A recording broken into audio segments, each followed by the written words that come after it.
మనము doctor Sujatha madam gynaecologist దగ్గరికి అయితే వచ్చేసాము. ఎందుకంటే ఈరోజు మేడం చాలా అందంగా రెడీ అయ్యి వచ్చారనమాట బికాస్ ఆఫ్ బోనాలు ఫెస్టివల్.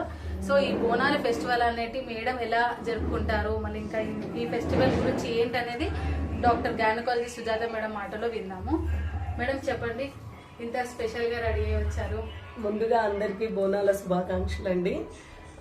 ప్రతి ఇంటికి అమ్మవారు వచ్చినట్టుగా ఉంటుంది ఈ బోనాల పండుగలో. ప్రకృతిలో ఉన్న ప్రతి వస్తువు అమ్మవారికి మనం ఈరోజు సమర్పించుకుంటాము. బోనంలో ఉండే ప్రతి వస్తువు కూడా ప్రకృతి సహజ సిద్ధంగా వచ్చినాయి. అండ్ మోర్ ఓవర్ అమ్మవారికి మనం ఏదైతే శాఖ పోస్తామో ఆ శాఖలో విల్ యూజ్ దట్ బెల్లం నీళ్లు లేదా పసుపు నీళ్లు అమ్మవారికి శాఖగా పోస్తాము.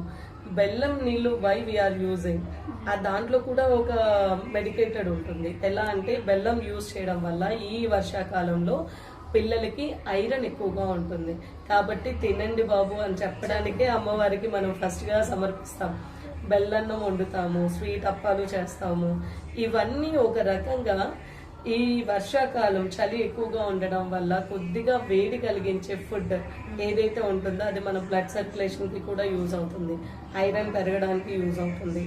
ఈ వర్షాకాలంలో కొంతమందికి ర్యాషెస్ వస్తూ ఉంటాయి, ఫంగల్ ఇన్ఫెక్షన్స్ స్టార్ట్ అవుతూ ఉంటుంటాయి, చర్మ వ్యాధులు వ్యాపిస్తూ ఉంటాయి. అందుకే అమ్మవారు ముందుగానే చెప్పారు, యూజ్ ద వేపాకు వాడండి. వేపాకు వాడడం వల్ల అన్ని రకాల చర్మ వ్యాధులు అనేది పోతాయి. మనం ఏ పండుగలు తీసుకున్నా కూడా ప్రతి పండుగకి ఒక అర్థం పరమార్థం కూడా ఉంటాయి.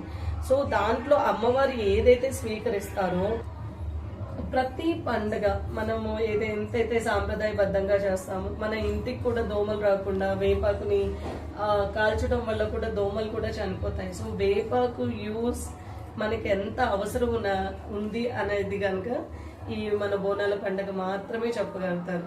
అమ్మకి ఇచ్చే ప్రతి ఏదైతే భోజనం కానీ ప్రతి ప్రసాదం కానీ అది మనకి జీవితంలో చాలా ఉపయోగపడుతుంది. ప్రకృతి సిద్ధంగా వచ్చే వేపాకుని ఎవరు యూజ్ చేయరండి, కానీ అనేక రకాల ఫంగల్ ఇన్ఫెక్షన్స్ ఉంటాయి. చిన్నపిల్లలకి చిన్న చిన్న ర్యాషెస్ చేతుల మధ్యలో ఉంటాయి. వేపాకు వేసి స్నానం చేయడం వల్ల కూడా వాళ్ళకి ఎటువంటి చర్మ వ్యాధులు రావు. వేప నూనె వాడి బోల్డ్ అంత మందికి చర్మ వ్యాధులు తగ్గించిన ఆనవాళ్ళు కూడా మనలో ఉన్నాయన్నమాట. సో బోనంలో ఏంటి స్పెషాలిటీ మేడం? అంటే ఇప్పుడు బోనం రెడీ చేసినప్పుడు దాంట్లో అనేది అసలు దాని వల్ల ఏంటి యూజ్? అంటే ఇది సాంప్రదాయబద్ధంగా వస్తుందమ్మా. ఒక్కొక్క ఇంటికి ఒక్కొక్కలాగా ఉంటుంది. కొంతమంది బగారా అన్నం ఇస్తారు, కొంతమంది పెరుగన్నం ఇస్తారు.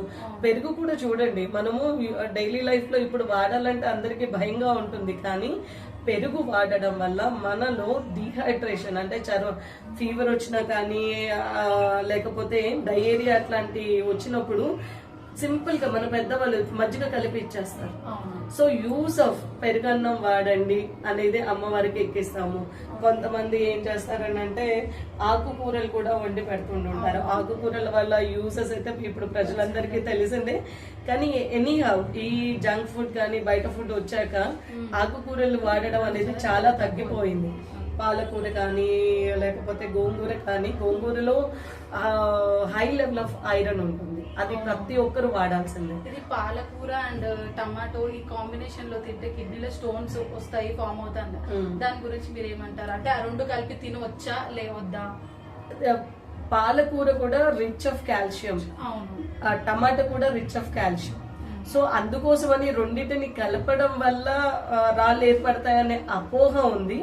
కాకపోతే ఏంటంటే దాని యూసేజ్ అనేది ఎన్ని రోజులకి మీరు చేస్తున్నారు.